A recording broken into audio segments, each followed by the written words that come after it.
Mahal kong Maria, kaunting tiis na lamang at tayo ay makararating na sa tahanan kung saan ka magsisilang.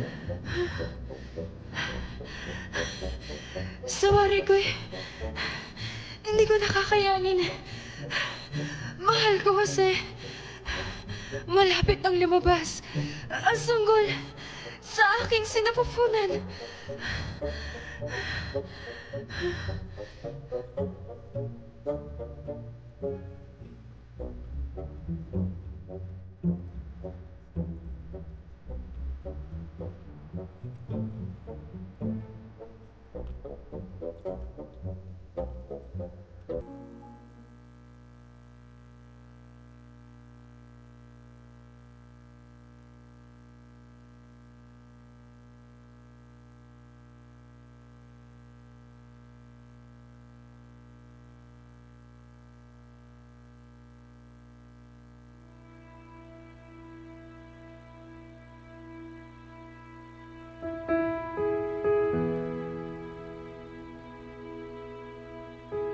Magalak mga tao, sapagkat isinilang na ang anak ng kataas-taasang Diyos. Siya ang ipinangakong magbibigay sa inyo ng buhay na walang hanggan. Siya ay mula sa Kanya at siya ay mula sa Diyos. Lilipunin niya ang sanlibutan at aakayin niya sa matuwid na daan. Sa pamamagitan niya, mababatid ng sangkatauhan ang katotohanan. Ihig ang Panginoon,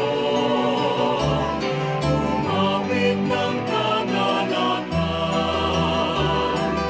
at tugtugin ang gitara, at ang kahaya-hayang lira.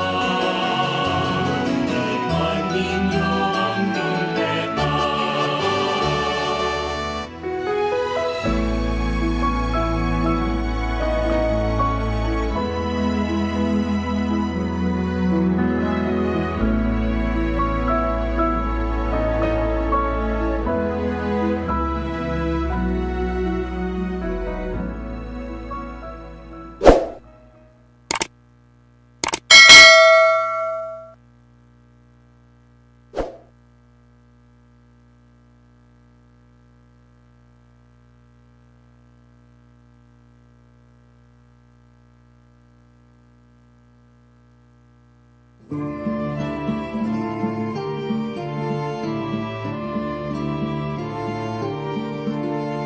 Ang tinig na sumisigaw, si Juan, si Juan.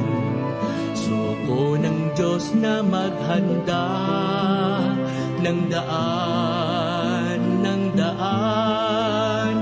ng darating niyang anak, ang manunubos ng lahat. Ang tinig na sumisigaw, si Juan.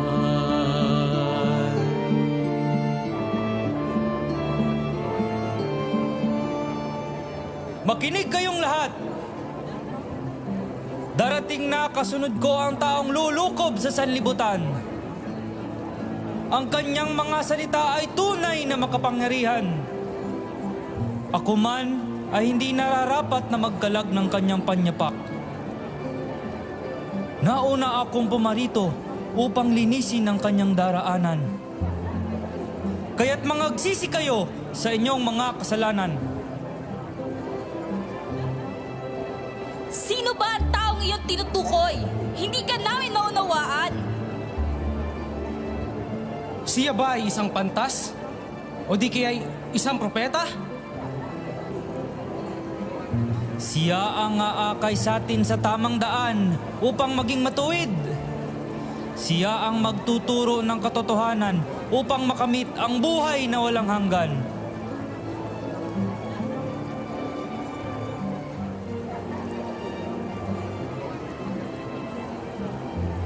Juan, aking pinsan, binyagan mo ako. Ayon sa kalooban ng aking Ama sa langit, Sundin mo ako, sapagkat ito ang utos sa atin na aking ama.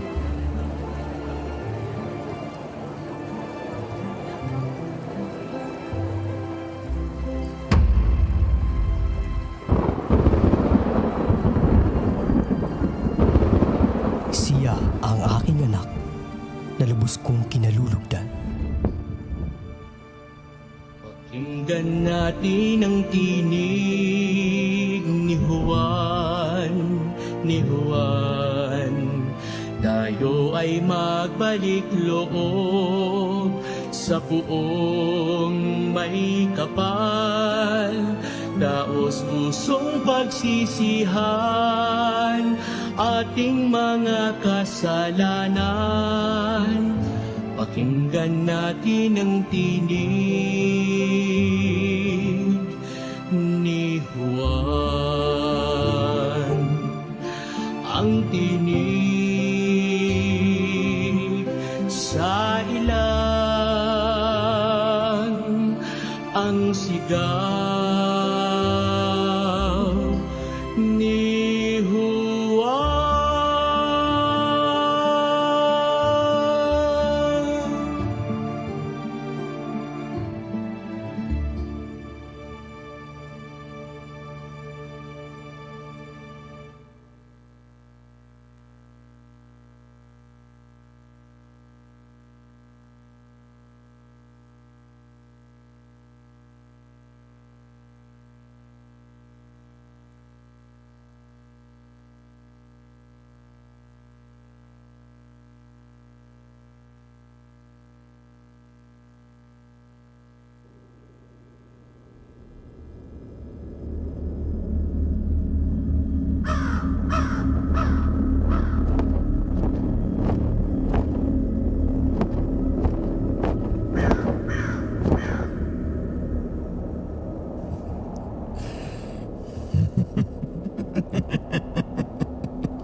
Sigurado, kumakalam na rin ang iyong sikmura. Hindi ba't mga tagasunod kayo ni Jesus? Bakit hindi niyo sabihin na gawin niyang tinapay itong mga batong ito? Upang kayo ay makakain.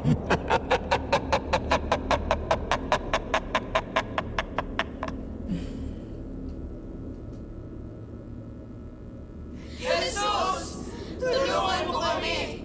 Pagod at gutom na kami! Bigyan mo kami ng makakain!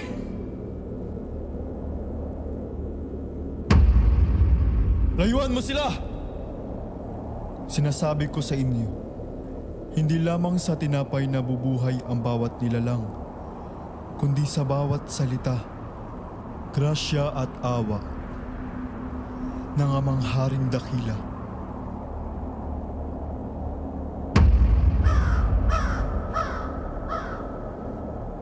Jesus. Hindi ba tulad mo? Sila'y mga anak din ng Diyos. Magpatihulog kayo sa mataas na lugar nito, sapagkat ayon sa kasulatan, isusugo niya ang kanyang mga anghel upang ikaw ay pangalagaan.